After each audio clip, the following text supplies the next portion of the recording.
สบายดีพ่อแม่พี่น้องป้องปายเพิ่นทุกคนเนาะ FC ทางช่องบ่าวปุ้ม Channel เนาะมื้อนี้บ่าวปุ้มก็สิมาตามแนวทางให้พี่น้องคือเก่าเนาะสำหรับหวยลาวทีวีเนาะครับเนาะงวดวันที่11เนาะพี่น้องเนาะมาเบิ่งผลมันออกนำกันเนาะครับเนาะสำหรับลาวทีวีเนาะงวดวันที่11เนาะพี่น้องสำหรับผลมันออกเนาะครับเนาะมาเบิ่งข้างบนพี่น้องข้างบนออก586เนาะข้างล่างออก38ก็เข้าที่ตัวกราฟนะครับเนาะใน6886เนาะเอาไว้ให้เด่น6กับ7เนาะก็มาที่6พี่น้องเข้าตัวกราฟเด้อพี่น้องเด้อในสำหรับลาวทีวีเนาะเข้าตัวกราฟเนาะ6886เนาะครับเนาะในก็ดีใจนำเนาะพี่น้องเนาะเข้าตัวกราฟพี่น้องเพราะฉะนั้นก็ไปตามกันต่อเนาะครับเนาะงวดวันที่12เด้อพี่น้องเด้อสำหรับลาวทีวีเฮาเนาะสำหรับมื้อนี้ก็ปังเนาะเข้าที่6886เนาะครับเนาะตามกันต่อเลยพี่น้องเพื่อไม่เสียเวลาเนาะครับเนาะงวดวันที่12เว้าหลายเด้อ FC ที่ว่าเว้าหลายเนาะครับเนาะตามกันต่อเลยพี่น้องวันที่12ตุลาเด้อพี่น้องเด้อบัดนี้สำหรับหวยลาวทีวีเนาะครับเนาะฝนตกพี่น้องเอ้ยเขตบางพีฝนตกเด้อนี่กำลังตกอยู่นี่หวยลาวทีวีเนาะพี่น้องเนาะเมื่อก่อนบ่าวก็ให้คือกันแล้วก็หากำมาให้เนาะนี่ก็เป็นงวดที่2บ่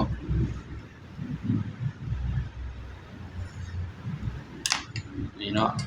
ให้งวดที่3เนาะ2งวดผ่านมาก็ถือว่าปังเนาะพี่น้องเนาะมาเบิ่งนำกันเนาะงวดนี้สิปังหรือสิหลุดเนาะก็สำหรับเด่นเนาะวันที่12ก็ตรงกับวันอาทิตย์เนาะครับเนาะก็มาเบิ่งเนาะบ่าวปุ้มใช้เด่นตัวใดเนาะครับเนาะ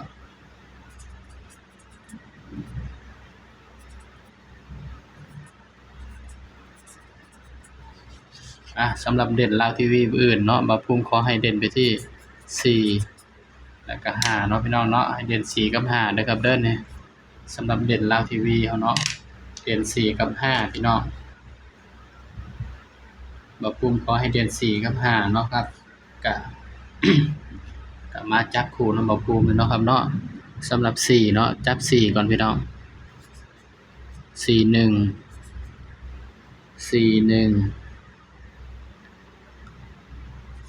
43 46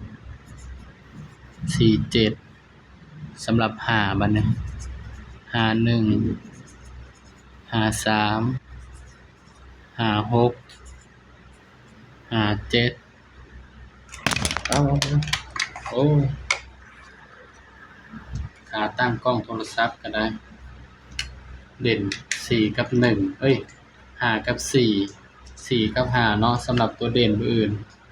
บ่าวมักไปที่4เด้อพี่น้องส่วนเจาะให้เนาะมี41 47แล้วก็57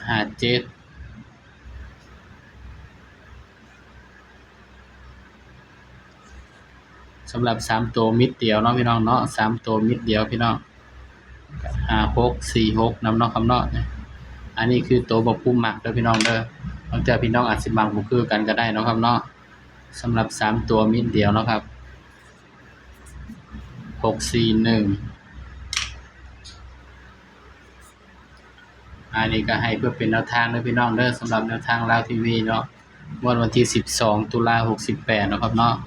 ย้ำว่าตัวเลขให้เพื่อเป็นแนวทางเนาะครับเนาะมีเข้าแล้วก็มีหลุดเด้อพี่น้องเด้อสำหรับคลิปนี้เนาะบ่าวปุ้มก็ฝากพี่น้องกดไลค์กดแชร์กดติดตามบ่าวปุ้ม Channel เลยเด้อครับเด้อสำหรับคลิปนี้ก็สวัสดีครับ